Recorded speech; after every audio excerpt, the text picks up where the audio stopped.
बौद्धिक योग्यता परीक्षण के अंतर्गत हम लोग क्वेश्चन नंबर 13 सॉल्व करेंगे। क्वेश्चन नंबर 13 क्या है देखिए, श्रेणी पूर्ण करो बोल रहा है। क्या बोल रहा है? श्रेणी पूर्ण करो। और यहाँ पर देखिए आपको एक श्रेणी दिया गया है। श्रेणी में पहला पद क्या है देखिए, 16D 7 दिया है। उसके बाद क्या दिया है, 18G 10। उसके बाद फिर 21K 14।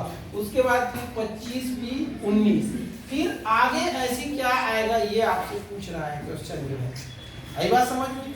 यहाँ क्वेश्चन मार्क है, मतलब यहाँ पर क्या आएगा ये आपको बताना है।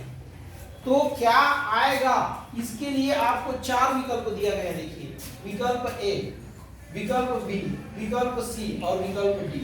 इसमें से कोई भी एक आएगा, चारों नहीं आएगा। तो आपको एक को क्या करना है, सेलेक्ट करना है। तो कैसे सेलेक्ट करेंगे आप?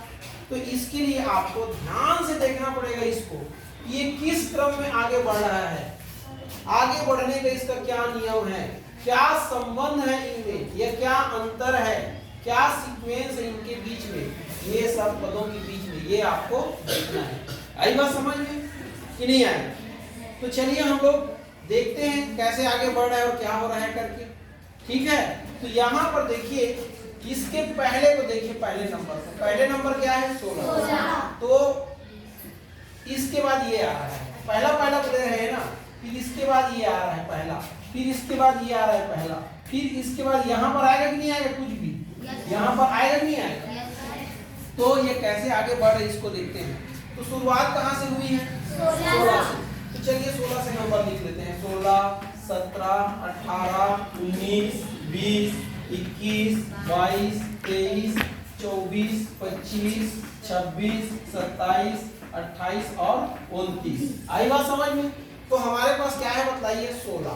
ये 16 के बाद क्या है, 18। ये 18 के बाद क्या है, 21। 21 के बाद क्या है, 25। 25 के बाद क्या है, तो नहीं है। 25 के बाद कुछ भी नहीं है ना। तो ये देखिए, 16 के बाद कितना छोड़ा गया, 1। 18 के बाद कितना छोड़ा गया, 2। ये 1 छोड़ा गया ना, फिर यहाँ पर 2 छोड़ा गया, यहाँ पर 3 छोड़ा गया। तो 25 के बाद क्या छोड़ा जाएगा, कितना छोड़ा जाएगा, 1 2 3 यहाँ छोड़ा गया है, 1 2 3 4 छोड़ा जाएगा ना। एक एक बढ़ है कि नहीं बढ़ है। तो 29 के बाद क्या आएगा, 30 आएगा ना। तो इसी को लिया जाएगा। तो यहाँ पर क्या आ गया, 30। क्या आ गया, 30 हो गया।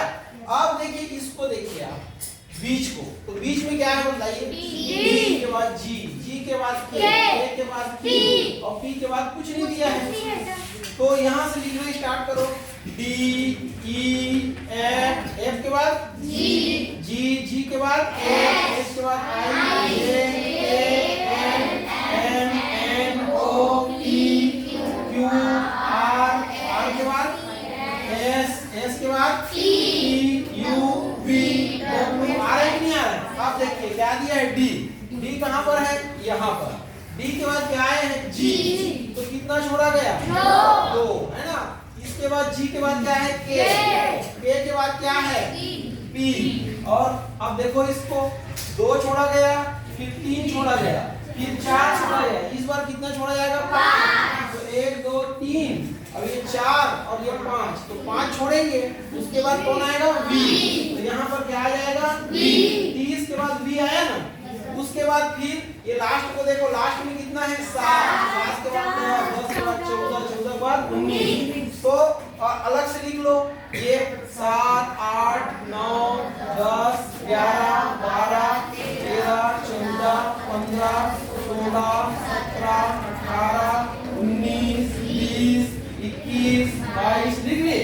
अब देखो क्या है बताइए, 7। तो 7 यहाँ पर है, 7 के बाद 10 कहाँ पर है, यहाँ पर 10। 10 के बाद 14, 14 के बाद 19। ये देखो कितना छोड़ा गया, देखो 2, ये 2 छोड़ा गया, फिर 3 छोड़ा गया, ये 2 फिर 3 फिर 4 छोड़ा गया। ये इस बार कितना छोड़ा जाएगा, 5। तो 1 2 3, इसके बाद 23 और फिर 24। तो 1 2 3, ये 4, ये 5 छोड़ दिया गया। 24 के बाद क्या आएगा, 25। तो यहाँ पर क्या आएगा, 25।